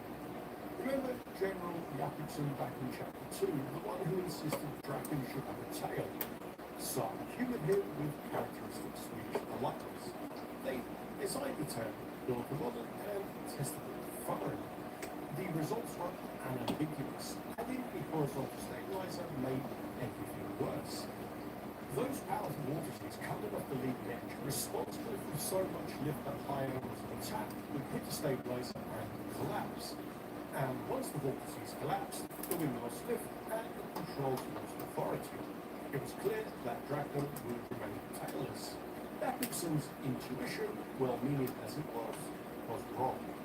But perhaps the most dramatic discovery came during testing in early 1953. Test pilot Oleg Klimka was conducting a routine envelope expansion test, flying slower and slower with an increasing angle of attack to find the stall boundary. Around 80 miles an hour, with the nose pitched up to around 25 degrees, something unexpected happened. The nose snapped upward violently to lean vertical, and then fell through just sharply. The aircraft began oscillating, nose high, nose low, in a pendulum motion, rotating slowly left, descending rapidly, and none of Klimka's control inputs seemed to make any difference whatsoever. Little Draken had just entered a superstall. Many deltas don't stall violently, they just stop flying. Instead of spinning, they seemed like a drop mat on the collar. Little Draken was no exception. It didn't depart, it simply fell, stable, predictable, unresponsive, and absolutely terrifying. Klimka tried everything. Full forward spin. You're at 3. I'll be back in 1 second. Nothing. Throttle adjustments only changed the rate of oscillations. Altitude bled away. 3,000 feet, 2,000 feet, 1,000 feet. Klimka reached for the ejection seat handle. Then during the swing, airspeed ticked up just enough the elevons to buy airflow gain. He snapped the stick forward, broke the stall, and pulled out with barely 300 feet to spare. Little Draken wasn't the first aircraft to fall into a superstorm, but it was the first turboprop double delta to do it, and he lived to tell the tale, thanks to a mix of luck and exceptional pilot skill. Years before the term superstorm was coined.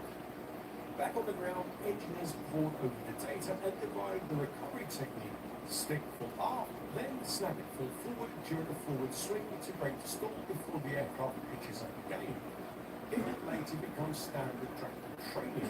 What has always impressed me about this incident kept his head clear enough to recognize that brief moment when recovery became possible. Most pilots would likely have already pulled the ejection handle. But at the time, it was simply another aerodynamic oddity, something to avoid rather than a maneuver that would one day make a Soviet test pilot famous.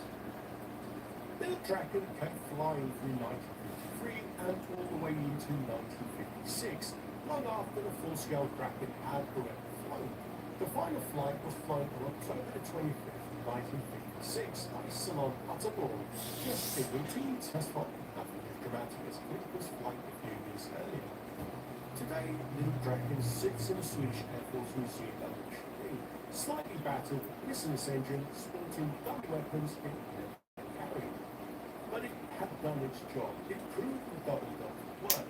It gave Saab the confidence to build a full-size interceptor around a radical wing configuration that existed nowhere else in the world. Now, it was time to build the actual Draken. Dayquil Intense Flu, the daytime coughing, aching, fever under your flu medicine. How's that flu? You need Dayquil Intense Flu. Undo your flu symptoms with Dayquil Intense Flu. You do got this. Need better sleep? We can help. It's Mattress Firm's once-a-year sale on clearance. Save up to $700 on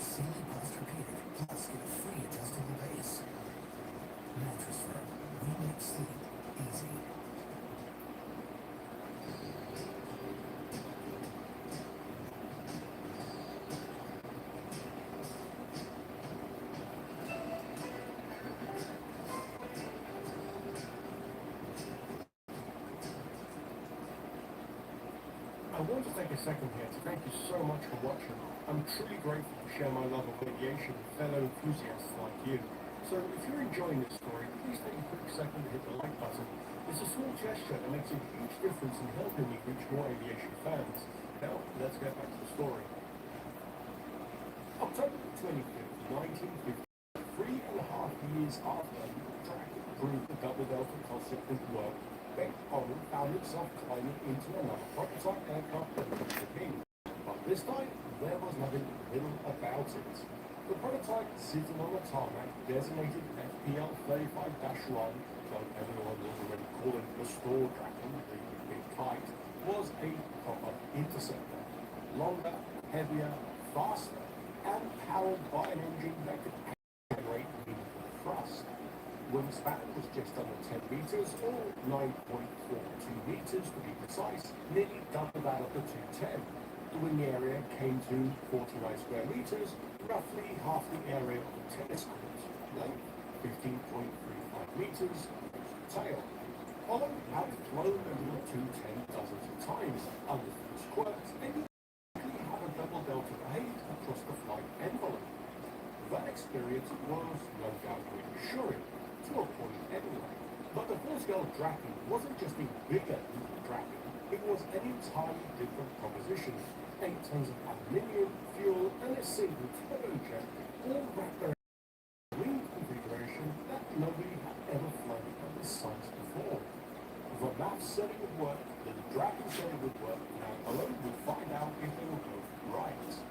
That day, sat in the cockpit, he worked through the pre-flight checklist methodically, going through the same ritual. Control responsive, hydraulics pressurized, balanced, instrument screen, and reading normally. Ollie signaled the ground crew, released the brakes, and taxied to the threshold. Maybe a quiet word with the bombs, then feet off the brake, forward. The engine screwed up, and Draken accelerated down the runway. At around 150 miles an hour, Ollie eased the stick back, and the nose lifted cleanly. Moments later, the main wheels hit the ground. No drama, no expected pitch-up, just a smooth, predictable climb into the clear Swedish sky. For the next 30 minutes, Ollie once again flew conservatively, like he did with the 210 on its maiden flight, jumping turns and checking the basic controls and systems, making sure that the full-scale aircraft behaved as that scaling up from the smaller Draken hadn't created any nasty surprises. The wind tunnel data and the Draken test program had both been vindicated. The double delta worked at full scale, and that simple fact made all the previous years of development worthwhile. Landing needed the same airborne attack as the Draken, using a long, shallow approach, half the runway, and kept the head to 11. Touchdown came smoothly at around 124 miles an hour. The Draken had not stopped, and the Saab engineers must have been holding their collective breaths, finally relaxed. From that point, the initial test program hoped to improve the aircraft anyone. But once the basic handling was sorted, the performance testing began in earnest. Exact flight data and prototypes are available, but the first production J-35 variants is through. The official service ceiling was rated at around 49,000 feet, but in practice the aircraft was only reaching around 42,000 feet, which wasn't quite enough to reliably intercept threats operating at maximum altitude. It was clear though that the engineers had certainly built the fighting machine and an airframe had plenty of potential, but it would need more powerful engines to reach the Soviet bombers production and flying. Bigger engines. Swedish Doctrine assumed dispersed highway bases and construct mechanics with basic tools. The fuselage had been built into sections, formed and written bolted together as one section. Therefore, in the event the engine had to be changed, they simply unbolted the rear fuselage, slid the engine backwards, swapped it, and bolted everything back together. The outer wing sections detached just as easily for transport. Maybe this is where IKEA got their ideas from. Here's something for the hardcore aviation nerds. Even a hydraulic system didn't escape Saab's obsession with reducing weight. It was pressurized at 210 kilograms per square centimeter. It was more than double the pressure of the earlier J-29. why is this not significant? I'll simply put higher pressure, double the pressure, and only half the piston area will generate Use a balloon. smaller pistons for actuators, But I broke it for the last time. Broke like 20 times in the curve. So many times it goes nothing left to it. Try and fix it. Bring it on. Not in the world. Which is great, but fully power control the pilots have the most tactile sense of speed in a conventional fighter and you feel resistance. In practice, you felt practically nothing. So, therefore, installed a key field system. Artificial generators are basically fake aerodynamic forces on the stick based on dynamic pressure. Not perfect, but it prevented pilots from over-controlling at high speed, which was important.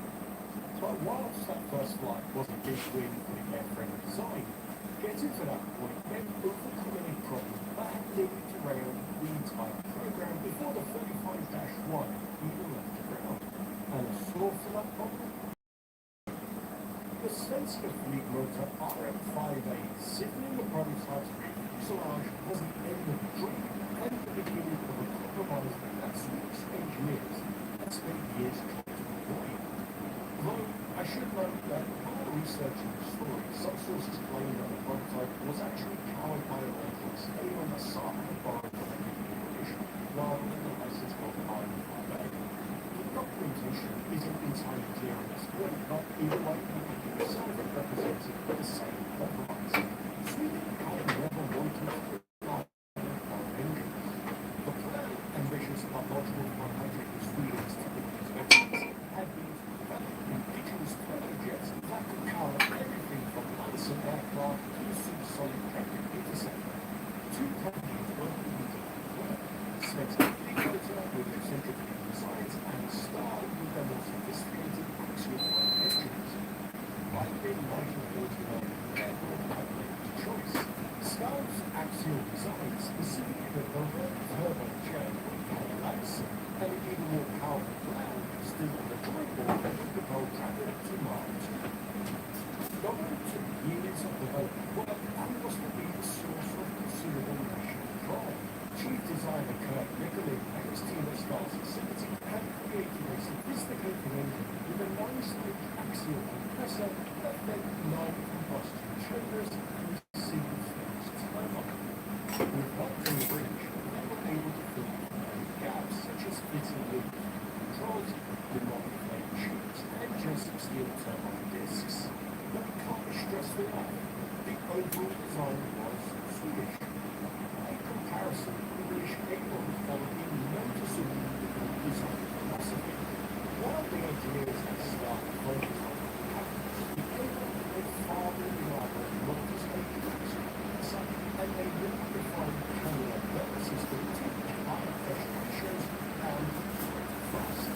In effect, Britain's solution for maximum performance with complexity, whereas pursued efficiency and manufacturability and simplicity. Typically shared for principles by the sharp execution. But having said all that, eventually, there requires solving problems that would appeal to lesson programs. To give you an idea of what the during bench testing turbine plants would snap off this acceleration, which meant time and resources. Design work with it, but the turbine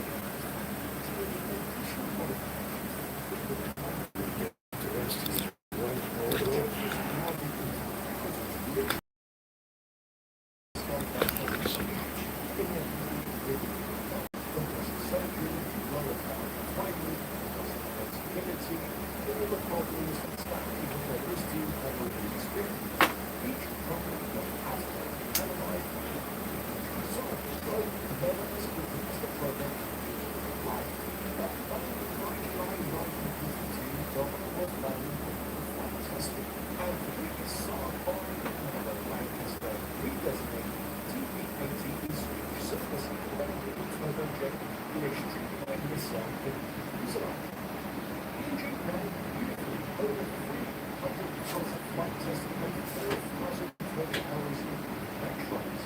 Boeing was producing approximately 7,300 tons of thrust at 70 miles per hour. Brown had reached the component manufacture stage and was projected to deliver around 11,000 pounds of thrust drop with over 50,000 after the underground temperature and very exclusive private features designed with and produce their own outputs engines. They be in control of their own destiny and they're waiting for it to be licensing, training, and secret suppliers and compromises caused by someone else's strategic priorities. In order to come together until the November 550 when stop. The decision had come to the top. Both Boeing and the Iron British said immediately no phase shutdown, no transition period. Yet their programs and thousands of miles of development work were simultaneously. The reason? Rolls-Royce had made an offer the Swedes could refuse. And for Rolls-Royce, the timing was perfect, well, from their perspective. Britain needed excellent sales to justify routine naval defense, and Sweden needed coordination of energy line transport at that time. The offer was, to be fair, quite generous. It included licensing rights for the entire naval family, extremely favorable financial terms, and crucially, for access to future energy development. For the Swedish government, the right was clear. Indigenous energy development unsustainable, expensive. The population of Sweden remains smaller than London, which meant expensive for the support of the long-term investment of television demand. And whilst over 540 years of practice, Aon had already accumulated 30,000 flight hours and was proven reliable and repeatedly available now. Svenska Flygvapnet built Eagles license. A Star's turbojet were intended and ran with never run with never power an operational aircraft. Swedish engineers typically act as you'd expect. Precision left Saab in a position. Lanson had been designed around Robert and now needed redesigning around the A106, which hadn't yet been flown and would have to use the British engines. Very quickly entire indigenous Indian program being avoided. But there was a silver lining. Though it was something wrong with it happened. The paper was a fundamentally better engine than anything Sweden could have developed in its budget. First, better consumption, easier maintenance, and Rolls-Royce's efficiency accurately solved most of the problems that had plagued Swedish engines for years. Still, That's why my ex probably out riding it right now.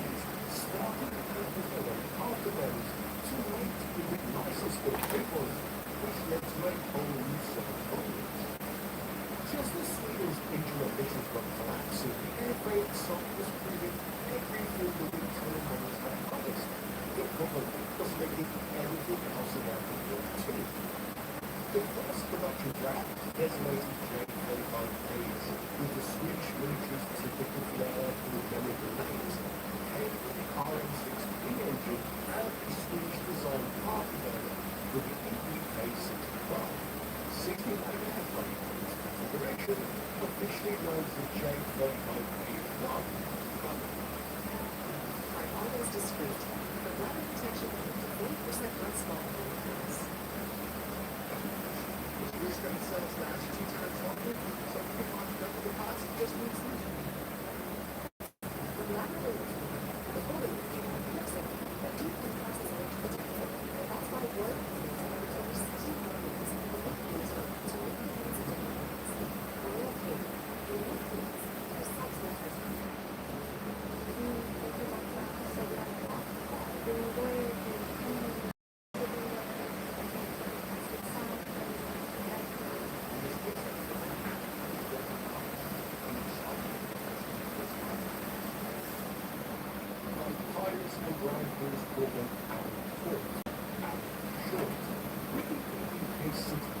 It's an engine and then we can push out 15,000 tons of gas with the afterburner lit, was really respectable.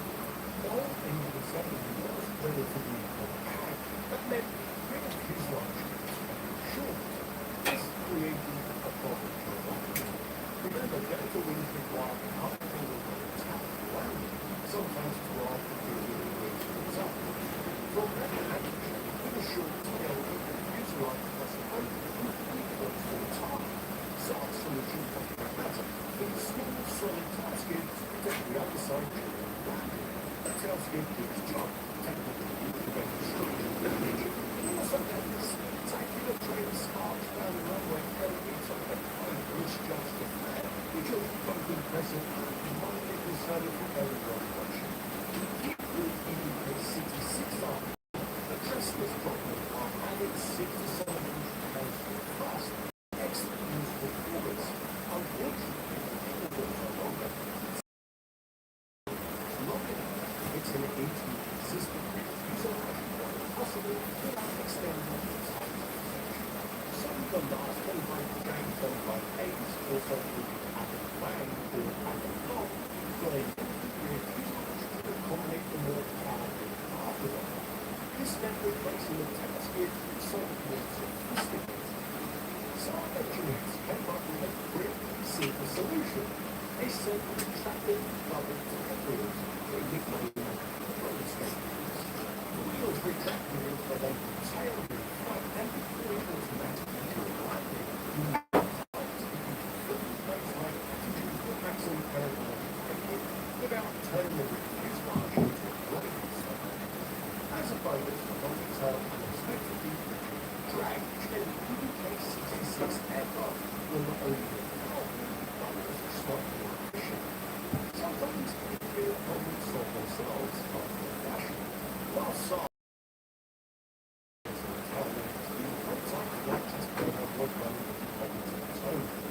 the second prototype, FBL-35-2, flew for the first time in March 1996. Unlike the cautious 35-1, which had flown without an afterburner, the second prototype carried the more powerful A1 Mark 6 and an operational afterburner from A1. The test pilot was during flight and accidentally broke the sailbag. On the first flight, whilst driving, when the aircraft handled it without drama, it showed just how much thrust the afterburner able to produce when within the units. But having said that, 2 months later, on the 26th of January 1956, the prototype developed already exceeded afterburner. Using a hybrid A1 Mark engine with afterburner. This proved something fundamental to afterburner design. Supersonic flight was possible even without the afterburner, which meant the wing to low drag characteristics weren't as severe as the wings to elevation. The aircraft designed was a big prototype into computers that was validation of aircraft's fundamental aerodynamic concept. However, the celebrations didn't last long. A week after 35-2's accidental supersonic flight, the accident began. During a landing on the factory, accidentally mixed up retracting the landing gear instead of doing what the gear pulled it up and the aircraft dropped it in its belly. Fortunately, it was unharmed, but the 35-2 unofficially nicknamed Yamina Normal or Old Grandmother needed many months to pay off for significant repairs. Another month later, prototype 35-1 2. On the 19th of April 1956, test pilot K.E. Dunbar was on final report landing when he hit the switch of the gear. But with the problem, the undercarriage weekend was shut nothing when he was Diva, he tried again, cycling the gear up, down, still nothing, and so often trying whatever he could. His reluctant became a belly landing. Further explained, despite the landing on the wrong side of the runway, the aircraft slid off the tarmac and the engine immediately was opposite. Further was a fix something like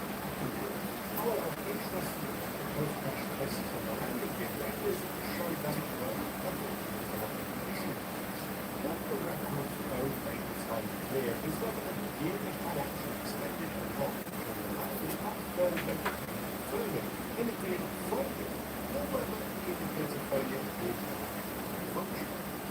What is clear is that SARM has just lost functions testing. With 2 out of 3 prototypes out of action, SARM's test program was to use its internal function, start, place, help, watching. 2 failures in such time thinking across the third prototype would suffer the same fate. The third prototype is called the same program. FPL 35-3 makes first flight September 6 later than time to take over testing duties whilst 35-1 and 35-2 built. This coloured aircraft was different from the predecessors. It was the first of the prototypes built in Armament, which meant SARM could finally start weapons testing alongside MLA. By only 1957, SARM had all 3 prototypes flying in flights and were trying to follow all the already design.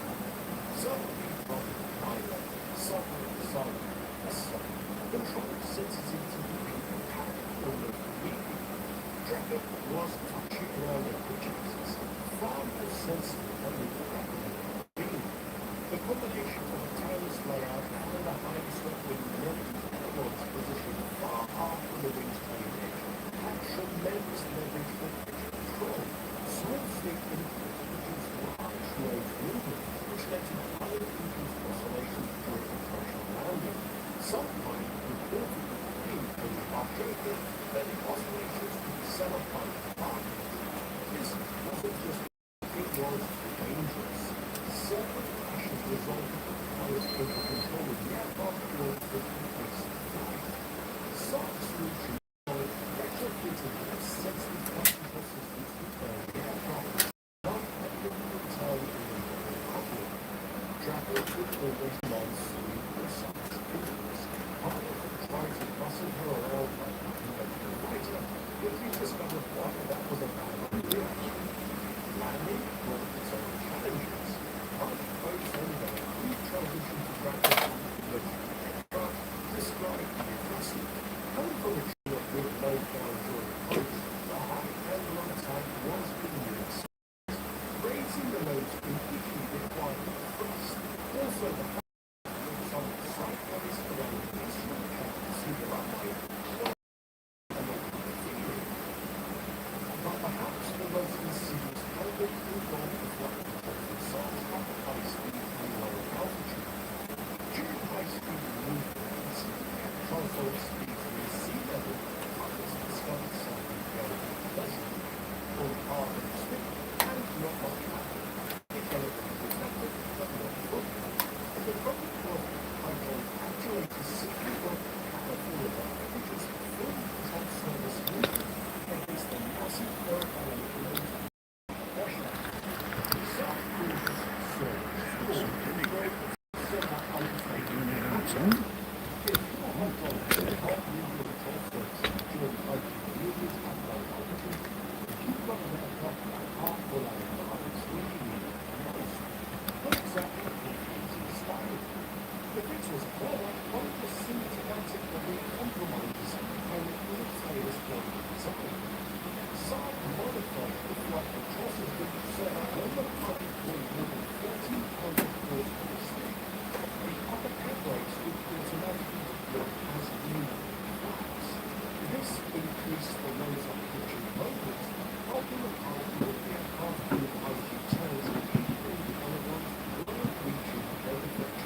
Worse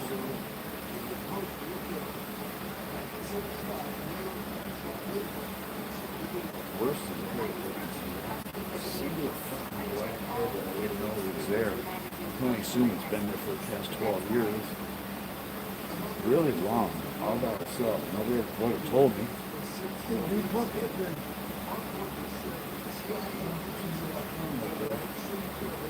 So I got a mirror. See my mirror I own, man. I hate looking in the mirror. Punch myself in the ball.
Instead, the green light is completed, and the dial lights on unlit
One year, they're going to